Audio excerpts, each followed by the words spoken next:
Hello, I am Alana Mackenzie Page. Hi, and I'm Paul Rippey, and this video is for people who are leading events at Fallsong this year. These are tips from our own experience, and we hope you will find them useful. However, they aren't rules, especially if you're an experienced leader. Trust your own experience. That's right. Take anything here that's useful to you, and you can ignore the rest.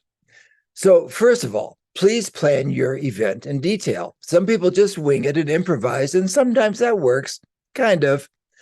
But the best sessions are well prepared. Make a timeline. Remember that an hour session is only about 50 minutes.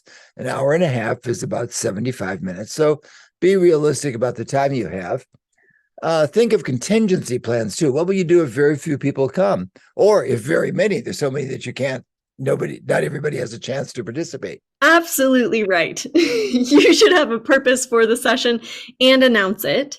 Purpose should be what they are going to do, not what you are going to do. So an example of that might be, we're going to go in a circle and share songs about railroads and talk about what they are going to get.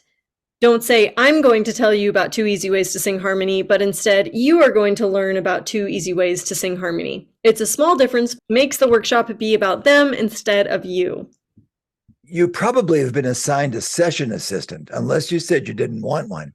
That person will be a Zoom co-host, so they will be able to mute people and change their names and number them and post things for you in chat and mute people. But please talk to them well before the event and let them know what it is you want them to do.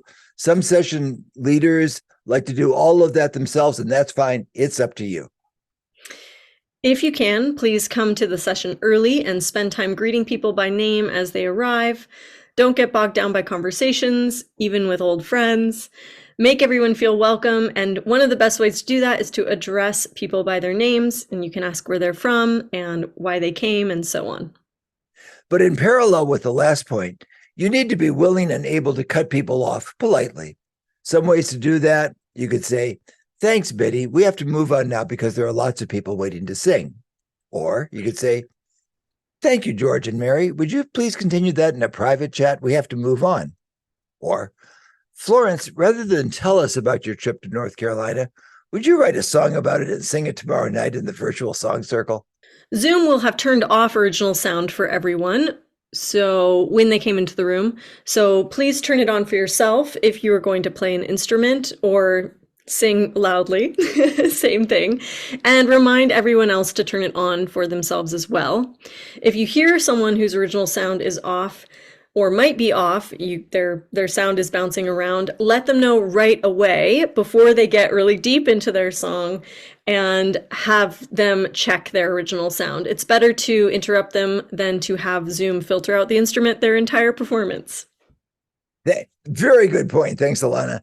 And if you have the time to remind people of what the next events are, let's say you finish 5 minutes early, tell people what's coming up. They like to think about that and have time to choose. And finally, thank you for being at our event and for being part of the workshop leaders, the session leaders, and the people who are making this event possible. Fallsong wouldn't exist without you and people like you. So thank you and goodbye. Thank you. Goodbye, everybody. Thanks.